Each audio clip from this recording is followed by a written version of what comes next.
बरोबर आहे मध्ये घेणं. दानवे साहेब, ज्या प्रकारे एकंदरीत तुमच्या संदर्भात चर्चा येत आहेत, नेमकी वस्तुस्थिती काय?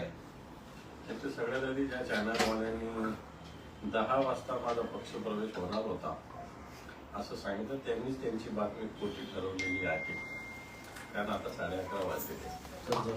पहिली गोष्ट, माझ्याशी कोणी संपर्क न करता माझ्या प्रवेशाविषयी बोललेलं. खरं तर मी काही संपादकांशी सुद्धा बोललेलो आहे. मी तर आता या चॅनलवर मानहानीचा दावा दाखल करणार. कारण अशा खोटाड्या बातम्या तुमचे न्यूज चॅनल चालवण्यासाठी, तुमच्या TRP साठी, कारण मी 30 वर्ष जुना शिवसेनेचं काम करणारा शिवसैनिक आहे. बाळासाहेबांच्या विचाराने लढणार आहे, काम करणार नाही तर लढणार आहे. पद येत असतात, पद जात असतात, हे मी सुद्धा अनुभवलेलं आहे. मी पार गटप्रमुखापासून तर आता विरोधी पक्षनेत्यापर्यंत जबाबदारी पार पाडणारा शिवसैनिक आहे. आणि अशा पद्धतीनं मला असं वाटतं राजकीय जीवनाशी खेळ असतात. मला त्याला स्पष्ट सांगायचं की भारतीय जनता पार्टीचे दलाल याच्यामध्ये मोठ्या प्रमाणात घुसलेले जे कोणी असेल, त्यामुळं अशा प्रकारच्या कोणत्याही आधार नसलेल्या, नुसतं कोणतं सूत्र, तुमचं सूत्र कोणतं सूत्र कोणी सांगितलं, आम्ही सांगितलं का, कोणी माझ्या पक्षाने कोणी सांगितलं का, मी कोणी सांगितलं, कोणाला सांगितलं, कोणत्याही प्रकारे धारा नसलेल्या बातम्या चालवणं. मी सकाळी काही चॅनलच्या संपादकांना सुद्धा फोन केला. शिवसेनेचा जर या सगळ्या गोष्टी करायच्या असतील तर खूप आधी केल्या असत्या, परंतु मला असं वाटतं माझ्या मनात कोणत्याही प्रकारे असे विषय नाही. ठीक आहे, निवडणुकीचा विषय आहे. उद्धवजी ठाकरे साहेबांनी पक्षाची यादी जाहीर केली. मी साहेबांच्या नेतृत्वाखाली काम करणार शिवसैनिक. त्यामुळे अशा प्रकारे एखादं पद, एखादी निवडणूक येणं आणि जाणं फार काही महत्वाचं असतं असं मी मानत नाही. त्यामुळे आपल्या सगळ्या बातम्या चूक ज्या चॅनलने, आपल्या सगळ्यांना बोलत नाही, ज्या चॅनलने अशा बातम्या लावल्या ह्या चुकीच्या, खोट्या, माझी मानहानी करणार आहे. माझ्या 30 वर्षाच्या निष्ठेने काम करणाऱ्या, कामाचा अपमान करणाऱ्या, असं माझं स्पष्ट मत. तुम्ही ज्या प्रकारे मध्ये नाराज होतात त्याचा कुठेतरी फायदा घेतला जातोय. नाराज असलो काय झालं? तुम्ही फार खुश असतात का सगळे लोक? तुम्ही काय सगळे लोक खुश असतात? तुम्हाला कोणतं भेट दिलं जातं, कोणत्या चॅनल तुमची? संपादक, त्या संपादकाचा चॅनलचा बोलावला. आज मी एका संपादकाला फोन केला, तो मला मी आजच्या दिवस जेव्हा दुसऱ्या चॅनलचा संपादक बोलावला.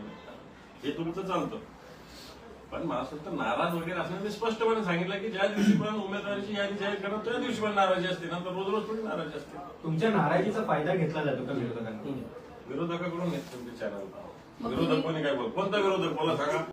चला, शिंदे गटाच्या रावसाहेब दानवे बोलताय. ऐकून घ्या, शिंदे गटाचा एखादा माणूस बोलला, भाजपची आता सुरुवातीला शिंदेकडे जाणार, शिंदेकडे जाणार, शिंदेकडे जाणार. कालपासून सुरू भाजपकडे जाणार, भाजपकडे जाणार, भाजपकडे जाणार.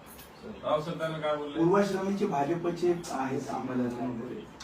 मी 30 वर्षानं शिवसेनेचं काम करतो, मी 20 वर्षानं जिल्हा प्रमुख आहे. त्याच्यामुळे काय म्हणणं असं आहे की तुमची आणि भाजपचे विचार जुळतायत असं त्यांचं म्हणणं आहे. म्हणजे एकंदरीतच अप्रत्यक्ष निशाणा साधलाय त्यांनी. विचार जुळतात. शिवसेना आणि भाजप तर 25 वर्षांना अलायन्स होते ना, त्यामुळे शिवसेना आणि भाजपचे विचार सारखे होते. सारखे म्हणजे एका विचाराने आम्ही लढत होतो. त्याच्यामुळे काय झालं का आम्ही काय एक झालो काय? आमचं स्वतंत्र आहे शिवसेनेचं. आम्ही काय भारतीय जनता पार्टीच्या बरोबर होतो म्हणून काय भाजपमध्ये गेलो का? शिवसेनेची आमची स्वतंत्र विचारसरणी, स्वतंत्र धारा आहे, ही स्वतंत्र बाण आहे, आणि त्या बाण्यानेच आम्ही चाललो.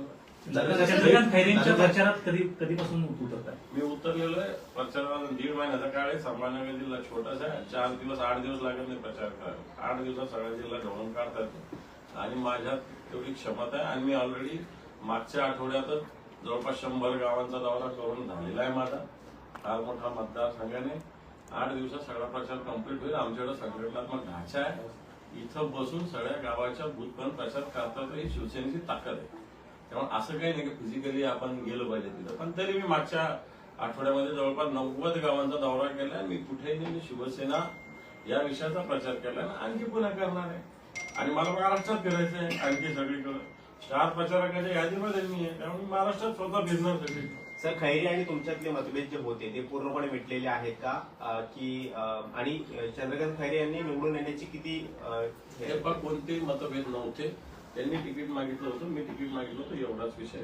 तिकीट जर 2 जणांनी 3 जणांनी मागितलं म्हणजे मतभेद असताना खैरे साहेब आमच्या पक्षाचे ज्येष्ठ नेते, संभाजीनगर जिल्ह्याचे ते पालक आहे. आम्ही सगळे तरुण कार्यकर्त्यांना सांभाळण्याचं काम त्यांनी सातत्यानं केलेलं आहे आणि आज आम्ही त्यांच्या नेतृत्वाखाली संभाजीनगरात काम करतो. याचनांनी अग्रहण होगा असं सूचक वक्तव्य काही वेळापूर्वीच तुम्ही केलं होतं. नेमकं रण म्हणजे तुम्ही स्वतः रणांगणात उतरणार आहे काय? हो, मग पक्षाच्या मला असं वाटतं उद्धवजी ठाकरे साहेबांचे विचार, उद्धवजी ठाकरे साहेबांचे हात मजबूत करण्यासाठी मला असं वाटतं, कारण पक्षाविषयी काही सांगतात ना लोक, भाजपला मॅनेज झाले, याला हे झाले, त्याला हे झाले. म्हणून आम्ही काय शिवसेना काय भीक मागणार आहे काय? शिवसेना लढणारी शिवसेना, त्याच्यामुळे लढेल आम्ही जिंकेल शिवसेना. तुम्ही असा भूमिका जाहीर केली आहे की जे काही माझ्याबद्दल सगळ्या बातम्या पसरवल्या जातात, या खोट्या टीआरपीसाठी लोक करतायत, सगळं सगळं तुमचं आता तुमच्या पद्धतीने एक वेळ मान्य करू. तुमची ही भूमिका लोकसभेपुरती आहे का विधानसभेच्या आधी कोलांटी मारणार? हे पहा, मला असं वाटतं मी सुस्पष्टपणे सगळ्या भूमिका मांडलेल्या आहेत. त्याच्यामुळे मला असं वाटत नाही आता या सगळ्या गोष्टी पुन्हा पुन्हा पुन्हा पुन्हा पुन्हा पुन्हा तेच सांगायला काही अर्थ नाही. आता परवा मी मातोश्रीवर असताना मला फोन आला एका चॅनलचा, लोकशाही चॅनलचा, स्पष्ट सांगतो. आता चॅनल विषयी पण बोललो पाहिजे. सकाळी सामवाल्याने चुकीची बातमी लावली, स्पष्ट बोलतो, सगळ्या तुमच्या समोर बोलतो, चुकीच्या बातम्या लावल्या. मी मातोश्रीवर आणि ते सांगतो तुम्ही वर्षावर आहे का, वर्षावर पोहोचले का, तुमचा प्रवेश होणार आहे का, काय त्याला अर्थ आहे काय? सर, अजूनही महायुतीने आपला उमेदवार त्या ठिकाणी जाहीर केलेला नाही, तर महायुतीकडून तुम्हाला ऑफर दिली गेली आहे का उमेदवार? कोणती ऑफर नाही, मला ऑफर येण्याचा प्रश्न येत नाही. महायुतीला उमेदवार सापडत नाही. महायुतीमध्ये आमच्याशी भिडण्याची ताकद नाही. तुम्हाला स्पष्ट सांगतो.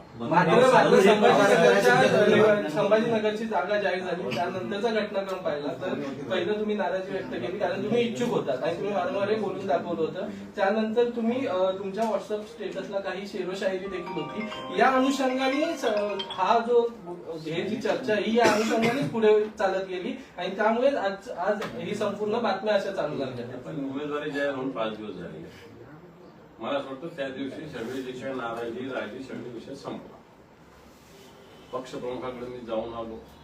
माझं तर ऑलरेडी फोनवर बोलणं झालेलं. एवढ्या दिवसापूर्वी विषय असतो, रिॲक्ट होणं थोडंसं काही पाप नाहीये, पण शिस्त पाळणं हे सुद्धा गरज आहे संघटने. त्यामुळे मी पक्षाचा शिस्तबद्ध शिवसैनिक आहे. विषय संपलेला आहे. उद्धवजी ठाकरे साहेबांच्या नेतृत्वाखाली संभाजीनगरात असून महाराष्ट्रात असून आम्ही ताकदीनं काम करणार आणि शिवसेनेत 100% यश मिळवण्यासाठी आम्ही काम करणार. त्यामुळे जे काही झालं पुन्हा वारंवार सांगतो, पक्षाकडे तिकीट मागणं गुन्हा नाही. मागितलं होतं, खैरे साहेबांना दिलं. खैरे साहेब आमचे नेते, त्यांचं काम, त्यांचं म्हणजे संघटनेचं काम ताकदीनं करणं माझं कर्तव्य, माझी जबाबदारी ते मी करणार.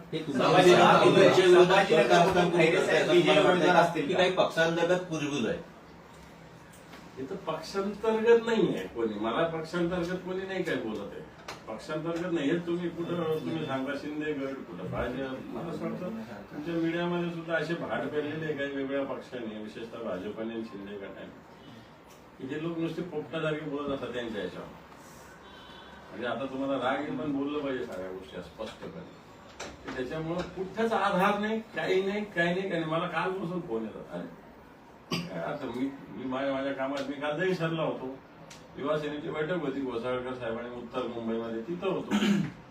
मग मला जायची गरजच नव्हती ना इकडे तिकडे फिरायची. अशा पद्धतीने या सगळ्या बातम्या चुकीच्या येतात असं स्पष्ट माझं म्हणणं आहे. संभाजीनगरमध्ये खैरे साहेब विजयी उमेदवार असतील का आणि त्यासाठी तुम्ही किती ताकदीनं काम करणार आहात? पूर्ण ताकदीनं काम करणार. संघटनेचं आमच्याकडे स्ट्रक्चर आहे व्यवस्थित, बूथपर्यंत मतदारापर्यंत. हे आम्ही 1.5 वर्षानं हे सगळं स्ट्रक्चर कामाला लावलेलं आहे. त्याच्यामुळे मात्र हे स्ट्रक्चरच्या माध्यमातून, संघटनात्मक ताकदीच्या माध्यमातून संभाजीनगरच्या जनतेचं शिवसेनेवर, शिवसेना प्रमुख मान्य बाळासाहेब ठाकरेजीवर आणि उद्धवजी ठाकरे साहेबांवर प्रेम आहे. ते प्रेम मात्र जनता व्यक्त. रावसाहेब दानवे म्हणतायत की 4 जूनला खरा राजकीय भूकंप मराठवाड्यामध्ये तर पाहायला मिळेल. म्हणजे लोकसभेनंतर या सर्व हालचालींना वेग येणार आहे का? मला असं वाटतं 4 जूनला मराठवाड्यात भारतीय जनता पार्टीची, शिंदे गटाची, अजितदादाची एकही जागा येणार नाही. हाच राजकीय भूकंप असेल. दानवे साहेब, एकंदरीत आपण बघतोय मातोश्रीवर तुमचं वाढतं वजन या गोष्टींना कारणीभूत आहे असं वाटतं तुम्हाला? असं वजन बिजन काही नसतं संघटनेत कोणाच, पक्षप्रमुख फायनल असतं. हे रावसाहेब दानवे मग का म्हणतात असं की तुम्ही पूर्वाश्रमीचे भाजपचे आहात, तुमचं मी भाजप 30 वर्षानं संघटनेचं काम करतो, काही गोष्टी पण तुम्ही होतात का भाजपमध्ये? होतो, विद्यार्थी परिषदेचं काम केलं. म्हणजे तुमचा प्रवास कसा होता जरा सांगा. आता मला स्वतः पण या विषयावर बोलू. विषयानंतर बोलू, बाबा दानवे सर हिंदी में जानना चाहेंगे जिस प्रकार से खबरें चल रही कि आप उद्धव ठाकरे को छोड़ के बीजेपी में शामिल होने वाले और इस जो घटना चल रही है उसको क्या कुछ चाहिए, क्या कुछ अपनी ये आपको किसने बताया? मुझे बताते, मैं बात करूँ तो मैं क्या को बोला आपको? है सच्चाई क्या आप ये आपको किसने बताया ये मुझे बताओ, फिर मैं जवाब दूंगा. मेरा ये विषय से संबंध है तो मैं क्यों बोलूँ? सर ऐसी बातें चल रही है इसलिए आपको महावीर अलंकार आपके लिए लेकर आए हैं सोने और मोती के आकर्षक डिजाइन वाली ज्वेलरी।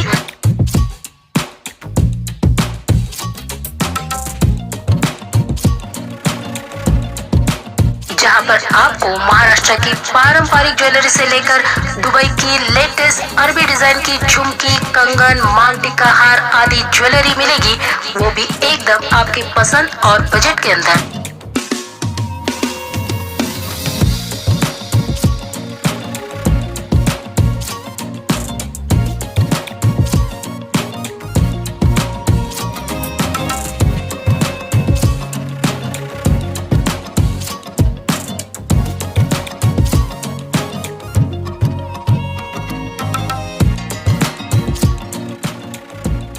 देर किस बात की, आज ही नए कलेक्शन को अपने घर ले आइए और त्योहारों में अपनी सुंदरता को चार चांद लगाइए। हमारा पता है महावीर अलंकार, आनंद जैन, सराफा रोड। हमारा नंबर है 9423725725। एक बार अवश्य भेज दें।